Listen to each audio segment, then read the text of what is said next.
Hello viewers, welcome to Politicos. నేను మీ శ్రీకాంత్.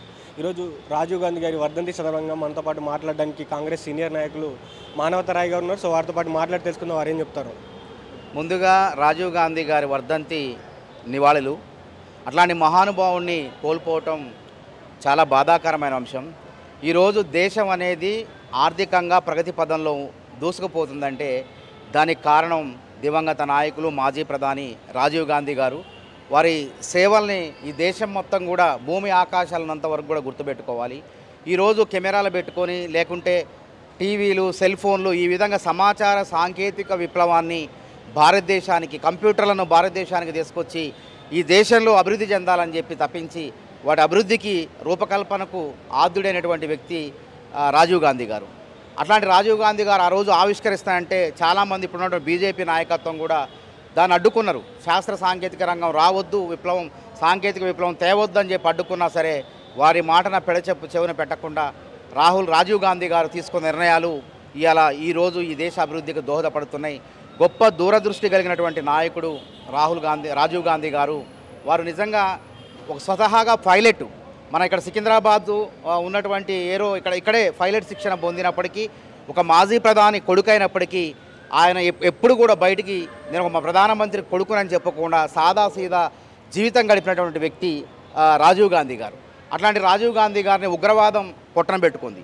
ఈ దేశం కోసం కాంగ్రెస్ పార్టీలో ఉంటూ రక్తం చిందించిన నేతల్లో ఇందిరాగాంధీ గారు ఉన్నారు. ఇందిరాగాంధీ గారు ఉగ్రవాదానికి బలయ్యారు. అదేవిధంగా ఈ దేశం కోసం రాజీవ్ గాంధీ గారు కూడా రక్తం చిందించారు. ఇవాళ వారి వారసత్వంగా వారి రక్తం పంచుకు పుట్టినటువంటి రాహుల్ గాంధీ గారు ఇవాళ దేశం వారిది శాస్త్ర సాంకేతిక విప్లవం అభివృద్ధికి వారు కృషి చేస్తే ఇవాళ దేశంలో కులగణన జరగాలని చెప్పి రాహుల్ గాంధీ గారు బయలుదేరారు. కశ్మీర్ నుంచి కన్యాకుమారి వరకు వినూత్న పందాలో రాహుల్ గాంధీ గారు కులగణన జరగాలనంటే బీజేపీ నాయకత్వం మొత్తం కూడా వ్యతిరేకించింది. రాహుల్ గాంధీ గారిని అర్బన్ నక్సలైట్తో, కాంగ్రెస్ పార్టీని అర్బన్ నక్సలిజంతో పోల్చారు మోడీ గారు. కానీ ఈరోజు రాహుల్ గాంధీ, నువ్వు కులగణన గురించి అడుగుతున్నావు, మరి నీ కులమేంది, నీ మతమేంది అని చెప్పి విమర్శించినా సరే రాహుల్ గాంధీ గారు ఆ కులగణన వాదాన్ని విడిచిపెట్టకుండా పార్లమెంట్ లోపల బయట కులగణన వాదాన్ని బలపరుస్తూ ముందుకు పోతుంటే ఇలా భయపడినట్టు నరేంద్ర మోడీ ప్రభుత్వం కులగణన ముందుకు రావడం జరిగింది. అంటే ఈ దేశంలో సమాచార సాంకేతిక విప్లవం అంటే మనకు గుర్తొచ్చేది రాజీవ్ గాంధీ గారు. అదేవిధంగా దేశంలో అట్టడుగు వర్గాలు, అత్యధిక సంఖ్యలో ఉన్న వర్గాలకు విద్యా ఉద్యోగాల్లో రిజర్వేషన్లు కావాలి, అత్యధిక సంఖ్యలో ఉన్న వాళ్ళకి ఇత్నా ఆబాదీ ఉత్నా హక్ అనేటువంటి నినాదంతో, మేమెంతో మాకంత వాటా అనే నినాదంతో బయలుదేరినటువంటి వ్యక్తి, కులగణనకు ఆద్యుడు మరి రాహుల్ గాంధీ గారు చెప్పవచ్చు. కాబట్టి ఈ రాజీవ్ గాంధీ గారు ఇవాళ చనిపోవటం, పెరంబుదూరులో మరి బాంబు దాడిలో, మానవ బాంబు దాడిలో చనిపోయి అయినప్పటికీ ఈరోజు దేశం మొత్తం కూడా వారి యొక్క సేవలు గుర్తుపెట్టుకుంటుంది. కాబట్టి నాయకత్వం అంటే ఈ విధంగా ఉండాలి, నాయకత్వం అంటే త్యాగాలు ఉండాలి, నాయకత్వం అంటే పదవులు కాదు త్యాగం ఉండాలని చెప్పి చాటి చెప్పినటువంటి నాయకుడు, దూరదృష్టి కలిగిన నాయకుడు రాజీవ్ గాంధీ. కాబట్టి రాజీవ్ గాంధీ స్ఫూర్తి ఈరోజు కాంగ్రెస్ కార్యకర్తల్లోనే కాదు యావత్ భారత్ జాతిలో ఉందని చెప్పి తెలియజేస్తున్నాం. ఒక విషయం అంటే, ఇంత కుటుంబం అంతా ఉగ్రదాడుల్లో చనిపోయారు, ఇంత చరిత్ర కలిగిన కుటుంబంలో ఉన్నటువంటి రాహుల్ గాంధీ గారిని ఈరోజు పాకిస్తాన్ వాది అంటున్నారు, పాకిస్తాన్కి సపోర్ట్ చేస్తున్నారు అంటున్నారు. వీటిని ఎట్లా చూస్తారు? ఇప్పుడు పాకిస్తాన్కి భయపడినటువంటి వ్యక్తులు ఎవరో తెలుసు. ఆ రోజు స్వతంత్ర పోరాటంలో ఈ ఆర్ఎస్ఎస్ కానీ బీజేపీ కానీ లేరు. ఆ రోజు నెహ్రూ గారు, తర్వాత ఫిరోజ్ గాంధీ గారు, ఇందిరాగాంధీ గారు భర్త అంటే రాహుల్ గాంధీ గారు నానమ్మ, వాళ్ళంతా కూడా పోరాటం చేస్తుంటే 9 సంవత్సరాలు జైల్లో ఉన్న నెహ్రూ గారు, ఫిరోజ్ గాంధీ గారు దాదాపు ఒక 6 నెలలు 7 నెలలు సంవత్సరం పాటు జైల్లో ఉన్నాడు. ఆ విధంగా త్యాగాలు చేసి దేశ స్వాతంత్రం కోసం ఈ కుటుంబాలు మొత్తం ఆస్తులు దారబోసి, తమ సొంత ఆస్తుల్ని, భవనాలని, బంగారాన్ని స్వతంత్ర పోరాటానికి దారబోస్తే మరి బీజేపీ ముసుగులో ఆ రోజు ఆర్ఎస్ఎస్గా ఉన్నటువంటి వీళ్ళు కనీసం బ్రిటిష్ వాళ్ళు పక్కన చేరి వాళ్ళ బూట్లు నాకారు. ఇది వాస్తవం. కానీ మరి ఈరోజు రాహుల్ గాంధీని ఉగ్రవాది అని మాట్లాడిన నాలుగు చీరేస్తాం మేము. ఎందుకంటే ఇలా పాకిస్తాన్తో యుద్ధం చేసే అవకాశం వస్తే చేజార్చుకున్నది ఎవరు? నరేంద్ర మోడీ వైఫల్యం కాదా? అసలు ఉగ్రవాదమే లేదన్నప్పుడు మరి అక్కడ 26 మంది మహిళల నుదుట సింధూరాన్ని తుడిచివేస్తే నిద్రపోతుందా? అంటే నిఘా వైఫల్యం ఉంది, భద్రతా వైఫల్యం ఉంది, స్పష్టంగా ఉంది. పాక్ ఉగ్రవాదులు లేరని చెప్పారు. కనీసం 5గురు వచ్చి 26 మందిని పొట్టన పెట్టుకుంటే కనీసం ఎదురుకాల్పులు జరగలే. అంటే భద్రతా బలగాలు ఎటుపోయినాయి. కాబట్టి ఇది పూర్తిగా నరేంద్ర మోడీ వైఫల్యం. నిజంగా ఉగ్రవాదులు ఎవరంటే వాళ్ళు ఉన్మాదులు బీజేపీ వాళ్ళు. రాహుల్ గాంధీ పోరాటం, ఆ రోజు ఇందిరాగాంధీ యొక్క త్యాగం మనం చూసినాం. ఇదే విధంగా 1971లో ఇందిరాగాంధీ గారు పాకిస్తాన్ పైన యుద్ధం చేసి పాకిస్తాన్ ఓడించి బంగ్లాదేశ్ దేశాన్ని ఏర్పాటు చేయడం జరిగింది. అంటే బంగ్లాదేశ్కు స్వతంత్రాన్ని ప్రకటించడం జరిగింది. మరి ఇవాళ నరేంద్ర మోడీ ఏం చేసిండు? ఆ యుద్ధంలో ఇందిరాగాంధీ గారు 1971 యుద్ధంలో 93,000 మంది పాకిస్తాన్ సైనికుల్ని బందీలుగా పట్టుకున్నాం. తర్వాత ఒప్పందాలు చేసుకొని వాళ్ళని వదిలిపెట్టడం జరిగింది. కానీ మరి ఈరోజు ఏం జరిగింది? యుద్ధమే జరగలేదు. ఆ ఆపరేషన్ సక్సెస్ పేషెంట్ డెడ్ అన్నట్టుంది. దేశ ప్రజలంతా కూడా కాంగ్రెస్ పార్టీ రాహుల్ గాంధీ యుద్ధం చేయండి, మేము ఉన్నాం మీ వెనక అని చెప్పి ప్రోత్సహించిన చేతగాని దద్దమ్మలు ఇలా రాహుల్ గాంధీని ఉగ్రవాదు అంటారా? బుద్ధుందా మీకు అసలు? ఇలా నిజమైనటువంటి ఉగ్రవాదులు మీరు. ఇలా ఉగ్రవాదులు పాకిస్తాన్ దేశాన్ని సైనిక వ్యవస్థను మొత్తం కూడా సర్వనాశనం చేయండి అని చెప్పి ప్రజలందరూ కూడా దేశం మొత్తం కూడా ముక్తకంఠంతో ఏకమైతే ఎందుకు తోక ముడిచారంటన్నా. అదేవిధంగా ఇందిరాగాంధీ గారు 1971లో పాకిస్తాన్పై యుద్ధం చేసేటప్పుడు కూడా అప్పుడున్నటువంటి అమెరికన్ అధ్యక్షుడు రిచర్డ్ నిక్సన్ కూడా యుద్ధం వద్దు, యుద్ధం చేయొద్దని హెచ్చరించిండు.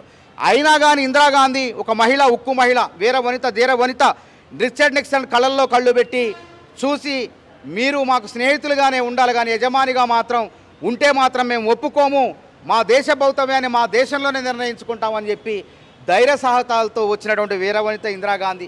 ఇవాళ నరేంద్ర మోడీ ట్రంప్ యుద్ధం ఆపమనగానే ఆపేసి. ఇక నీ ధైర్యం ఎక్కడుంది? నీవంత పిరికి పందలు వీళ్ళు, యుద్ధం చేయటం చేతగాని పిరికి పందలు వీళ్ళు. నా సైనికులు యుద్ధానికి సిద్ధం, పాకిస్తాన్ సైనికుల్ని బూడిద చేస్తాం, పాకిస్తాన్ దేశాన్ని ఆక్రమించుకుంటాం, పీఓకోని ఆక్రమించుకుంటాం అని చెప్పి గెలుపు అంచులు దాకా పోతే వెనక్కు పిలిపించినటువంటి దుర్మార్గులు వీళ్ళు. అసలు నిజమైన ముష్కర్లు బీజేపీ వాళ్ళు. ప్రజలందరికీ అర్థమైపోయింది వీళ్ళ చేత కాదని. ఆ రోజు కాంగ్రెస్ ప్రభుత్వం ఇందిరాగాంధీ ఏ విధంగా యుద్ధం చేసింది, ఇవాళ నరేంద్ర మోడీ చేసిన యుద్ధ నీతి ఏ విధంగా ఉంది. కాబట్టి ఇవాళ రాహుల్ గాంధీని వాళ్ళు ఉగ్రవాద్తో పోలిస్తే వీళ్ళు అసలు నిజమైనటువంటి ఉగ్రవాదులు బీజేపీ వాళ్ళు. రాహుల్ గాంధీ మీరు యుద్ధం చేయండి అని పొమ్మండి, ఏ రోజున అడ్డుపడిండా? మీరు చేయండి, మీ వెనక మేమున్నాం అన్నాం. కానీ చేతగాక నీకు మరి వాడు డొనాల్డ్ ట్రంప్కు భయపడి మరి యుద్ధం విరమించుకున్నది మీరు. ఆపరేషన్ సింధూర్ ఏం జరిగింది? అదే అంటాను, operation Sindoor patient, operation success patient dead. అదేవిధంగా భారతీయులకు అమెరికాలో ట్రంప్ అవమానం చేస్తాడు. అమెరికా ట్రంప్ గెలవాలని చెప్పి ఈయనే పోయి ప్రచారం చేసిండు, ఆప్ కీ బాత్ ట్రంప్ సర్కార్ అండు. ట్రంప్ ఏం చేస్తాడు? భారతీయుల్ని అమెరికాలో ఉండకుండా భారతదేశాన్ని తరిమి కొడతాడు. మొన్న మనం ఉదాహరణ చూసాం. మన భారతీయులు సరే వాళ్ళు స్వయం కృతాపరాధమో ఏదో మొత్తానికి గడువు అయిపోయినా ఉంటే వాళ్ళని పశువుల లెక్క బేడీలు వేసి పంజాబ్ ప్రత్యేక విమానంలో పంజాబ్ తరలించారు. ఎంత అవమానమే, అంత అవమానం మనకి. కనీసం అప్పుడు ట్రంప్ గురించి ఒక్క మాట మాట్లాడినటువంటి నరేంద్ర మోడీ నాయకుడా? ఇంతకన్నా పిరికి పందులు ఎవరైనా ఉంటారో చెప్పండి. కాబట్టి అదేవిధంగా భారతీయ పైన సుంకాలు వేస్తాడు.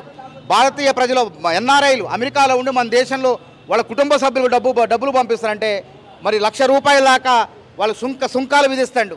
కాబట్టి ఈ విధంగా భారతీయులను అణచివేస్తుంటే ఒక పక్క పాకిస్తాన్ అడ్డు పెట్టుకొని మన మీదకు యుద్ధాన్ని ఉసుగొలుపుతుంటే, మనం ప్రజల్ని చంపుతుంటే యుద్ధం చేయకుండా మొద్దు నిద్రపోయింది బీజేపీ వాళ్ళు.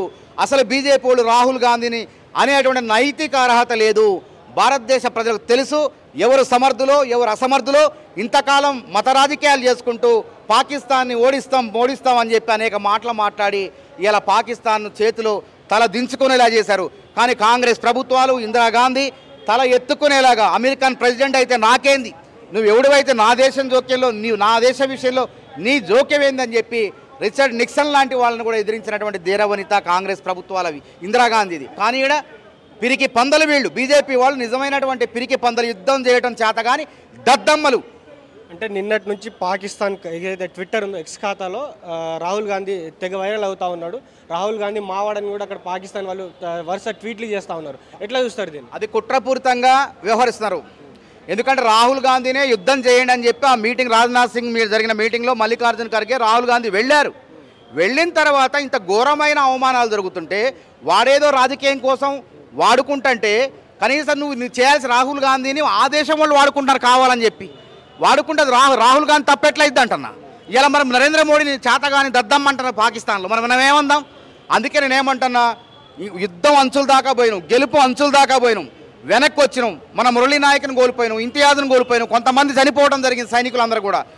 సైనికులందరూ కూడా కథనోత్సాహంతో యుద్ధరంగంలో యుద్ధం చేసి పాకిస్తాన్ని ఓడించాలనేటువంటి ఆనందంలో మన సైనికులుంటే తుస్సుమని జూలు విధిలించినట్టే విధిలించారు, తోక ముడిచారు.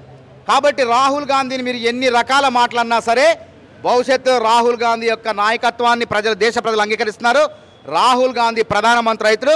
తప్పకుండా పాకిస్తాన్ ఇందిరాగాంధీ గారు ఏ విధంగా ఓడించారో అదే విధంగా పాకిస్తాన్ని మరొకసారి ఓడిస్తాం మేము. Please subscribe to the channel and download the Politicos app from the links in the description.